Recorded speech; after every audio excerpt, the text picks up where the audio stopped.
So welcome back everyone. We are back here with our drawing, our artwork, our masterpiece. ठीक है, अभी तक हमने क्या किया था, यहाँ से शुरू किया था, टॉर्सो तक लाए। नाउ इसके बाद जो हमने गाउन किया, गाउन में हमने वाइट फ्रिल्स दे दी, जिसको हम बाद में शेडोज़ को देखकर हम कंप्लीट करेंगे। ओवरऑल उसको हम डिफ़ाइन करेंगे। अभी विंग्स रह गए, विंग्स को हम वाइट कर देते हैं पूरा, देन उसको भी शेडोज़ देंगे, स्ट्रोक्स देंगे, अच्छे अच्छे डिफ़ाइन करेंगे, डिटेल्स देंगे, देन हमारा आर्ट वर्क होगा कंप्लीट। ठीक है, तो मैं जूम करके बता देता हूँ कैसे करना है।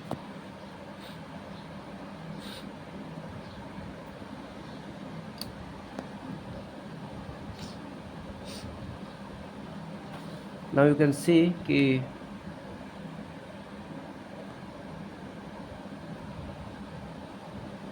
ओके, तो जिस डायरेक्शन में हमारे फेदर्स हैं उसमें ही हम शेड करेंगे।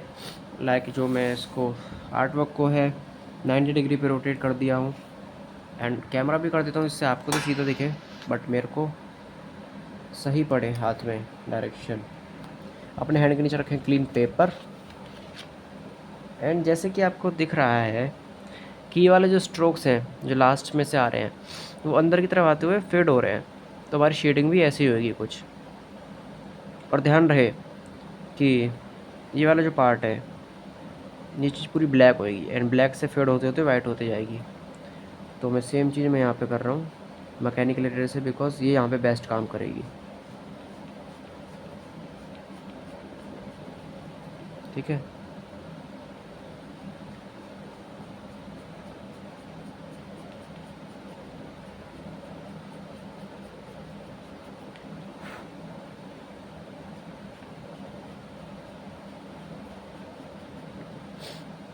लाइक मैंने एक क्लच्ड या फिर एक बंच फैदर बना दिए हैं यहाँ पे। Now we will move to the next layer, जिसकी यहाँ पे मैंने काफ़ी सारी लेयर्स बना रखी हैं, तो इन्हीं में से एक को पिक कर लूँगा मैं। यहाँ से स्टार्ट करते हैं। देख रहे हो कैसे मैं यहाँ पे बिल्कुल फ्लैट सरफेस ले रहा हूँ, आते आते मैं रोटेट करके बिल्कुल मैं इसको कॉर्नर में दे दे रहा हूँ, जिससे कि एक शार्प इफेक्ट बने मेरे पे।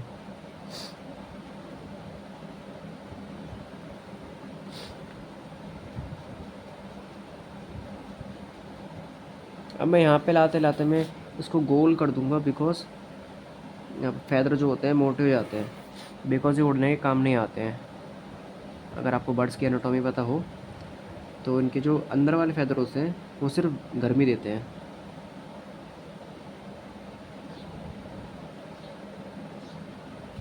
सी कितना प्यारा स्ट्रक्चर बना है हमारा, एंड यहाँ पे हम कनेक्ट कर देंगे शोल्डर से। अब देखो इसका जो बाहर का आउटलाइन था ना, उससे हमने अंदर ही किया है, अब उससे अपने आप ही कितना प्यारा इफेक्ट बन गया आउटलाइन वाला। अब अंदर से भी हम ब्लैक लाएंगे, बट बाद में पहले हम ये वाला काम कर लेते हैं दूसरे पंख का। एज इट इज़ करेंगे सेम चीज़। ठीक है, अपना हाथ का कर्व ध्यान रखें, फ्री हैंड मूव होना चाहिए आपका। इसके लिए आप प्रैक्टिस कर सकते हैं कर्व्स की, लाइंस की, सर्कल्स की।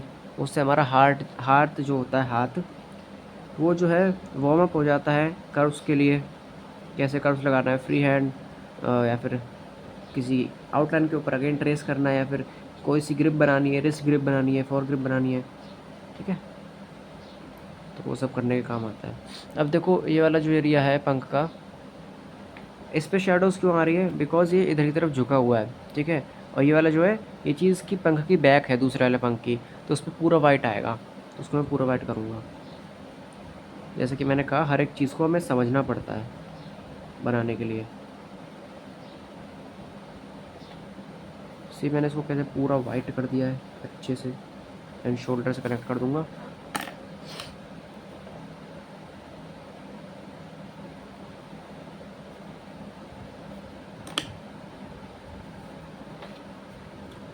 शोल्डर से कनेक्ट करके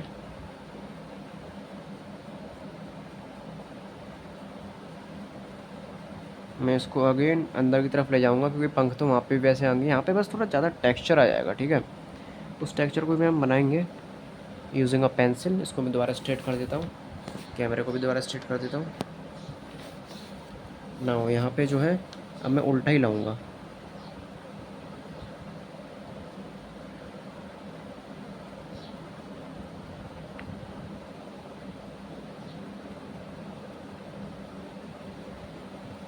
ठीक है, काइंड ऑफ हेयर्स की तरह से हम स्ट्रोक करते हैं, तो वो चीज़ यहाँ पे हो रही है।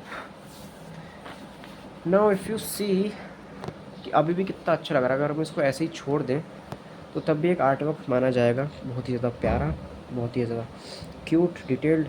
ठीक है, मेहनत करी इसमें भी हमने 1 घंटे लगभग। अब इसमें बारी है डिटेल्स की। ठीक है, यहाँ पे मैं थोड़े से और टेक्सचर देना चाहूँगा।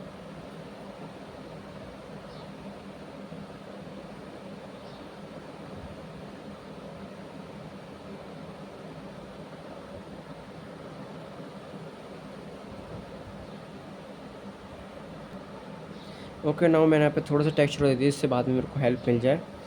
तो अब बारी है डिटेलिंग्स करने की, सॉरी रिफाइनिंग करने की। तो डिटेलिंग्स तो हमने इसको दे दी हाईलाइट से, अब बस इसको शेडो दे के रिफाइन करना है इसको, मतलब कि जिसको हमने थोड़ा और बेटर किया था उसको और बेटर करना है यूजिंग डिफरेंट टेक्निक्स। दोबारा स्टार्ट करेंगे हम हेड से, एंड अगेन हेड से टॉर्सो, टॉर्सो से एब्डोमेन, एब्डोमेन से गाउन, गाउन से wings, then we will complete our art work. Just like that, we will have a masterpiece in our hand.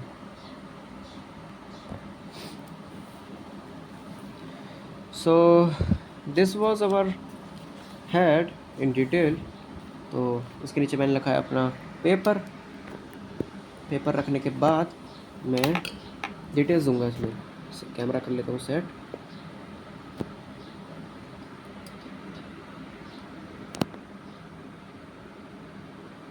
ठीक है, इसका फेस जो था वो थोड़ा बनाने में प्रॉब्लम हो रही थी, तो उसको छोड़ो, बाद में बना लेंगे, या फिर बनाएंगे नहीं तो भी काम चलेगा। पेंसिल को रखें शार्प हमेशा। शार्प करना मैंने आपको बताई है कैसे, सैंड पेपर पे करते हैं, फिर इलेक्ट्रिक इरेजर से कर लो, सॉरी इलेक्ट्रिक शार्पनर से कर लो। ठीक है, अभी जो उसका हेड है, ठीक है, हेड पे हम शेडोज़ देंगे, लाइक यहाँ पे,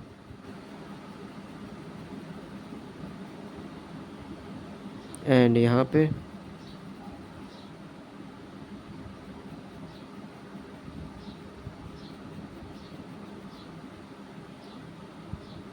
इसके बन में देंगे दोबारा शेडो।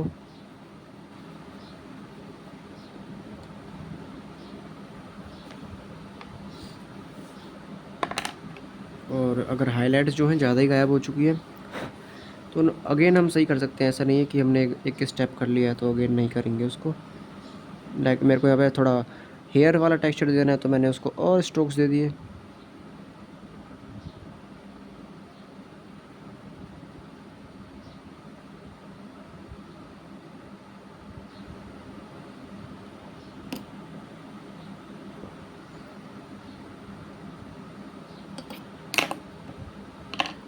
उसके फ्लाईअवेज भी निकल रहे थे, वो भी गायब हो चुके हैं, तो उसको भी हम दोबारा से कर देते हैं।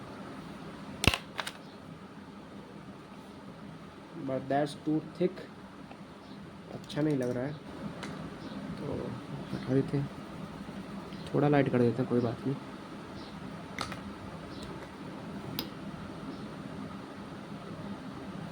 ठीक है, लाइट कर दिया हमने। अब इसके फ्लाईअवेज जो निकल रहे थे वो तो ठीक है, इसका बन निकल रहा था वो भी ठीक है, शेडोज़ भी काफ़ी अच्छी दे दी हमने लाइक इस एरिया में। और अब क्या बचा है, ओके हेड तो हमारा कंप्लीट है, यहाँ पे भी शेडोज़ दे सकते हैं थोड़ी।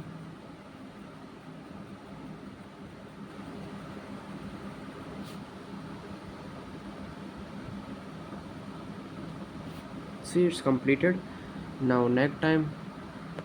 अब देखो नेक का जो पार्ट था जो मैंने आपको बताया था, नेक के पीछे बैक में जो गड्ढा सा आ रहा था, उसको बनाने के लिए हमने यहाँ पे लाइन बनाई थी, उसको हम और हाईलाइट करेंगे और डार्क देंगे, कॉन्ट्रास्ट देंगे उसमें। पहले मैं यहाँ पे शोल्डर का शेप बना लूँ। ठीक है, शोल्डर का शेप, देन हमारा हाईलाइट जो कि बोथ विंग्स के बीच में से आ रहा है।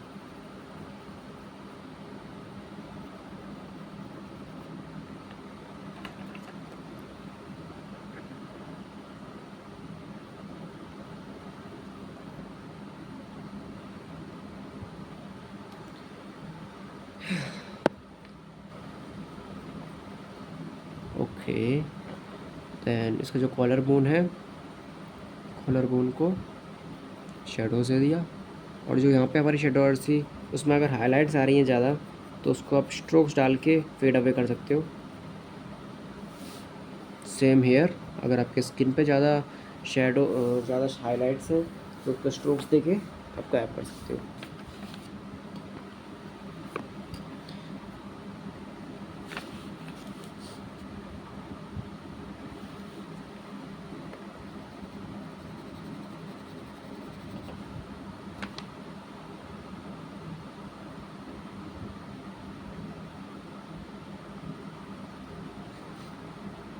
Now it's time that we complete our torso. Torso करेंगे, देन ये वाला पार्ट जो है नेक्स्ट पार्ट में करेंगे। ठीक है, इसके जो चेस्ट का नीचे वाला पार्ट है उसको हम डार्क कर देते हैं बिकॉज वहाँ पे शेडोज़ क्रिएट होंगी ना। मैं इसको डार्केस्ट पेंसिल से करता हूँ, इससे काफ़ी अच्छा इफेक्ट आए।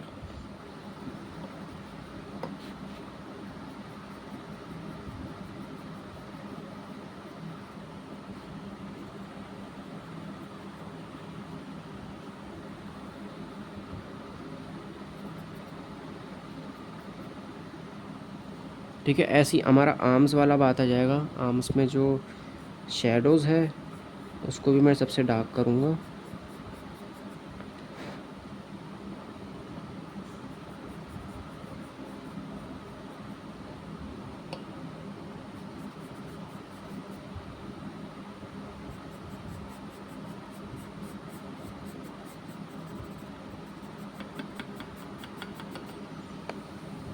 सी कैसे हमने शेडोज़ दिया है, एंड सेम फॉर हेयर। अगर हाइलाइट्स कम लग रही हो तो दोबारा से बना देंगे, या फिर गलती से हाइलाइट्स में चले गए हों तो दोबारा बना देंगे, नो वरीज़।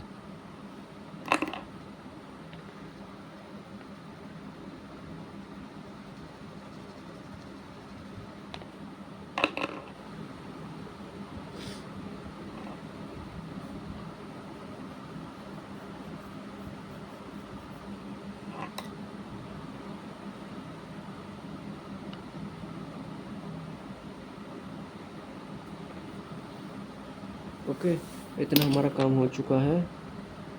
ना उसका जो स्किन वाला पार्ट है चेस्ट का उसे मैं हाईलाइट कर रहा हूँ जिसे थोड़ा वो शाइन करे, एंड बाहर से कर दूंगा मैं गायब, सॉरी फेड कर दूंगा, गायब नहीं करेंगे, फेडिंग वाला इफेक्ट करेंगे। ठीक है, तो प्यार से हमने इसको कंप्लीट कर लिया है। इसका जो आर्म वाला पार्ट था उसको भी हम अच्छे से डार्क कर देते हैं, लाइक रहना चाहिए।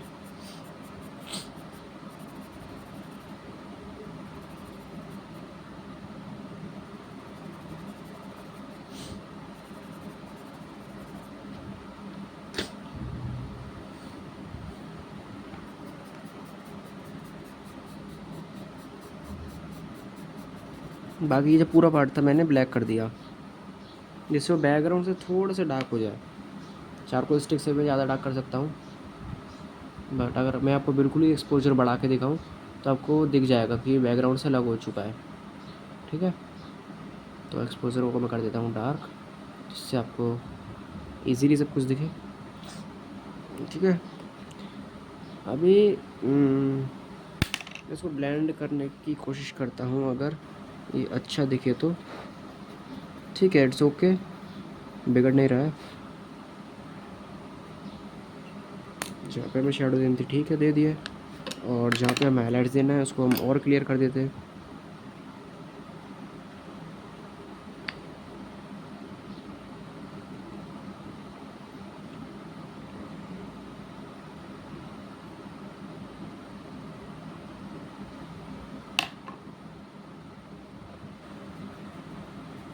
इसको हमने दे दिया और शेडोज़। अब इसको गाउन पार्ट बचा है वो हम करेंगे नेक्स्ट पार्ट में, देन उसके बाद विग्स, और हमारा आर्ट हो जाएगा कंप्लीट।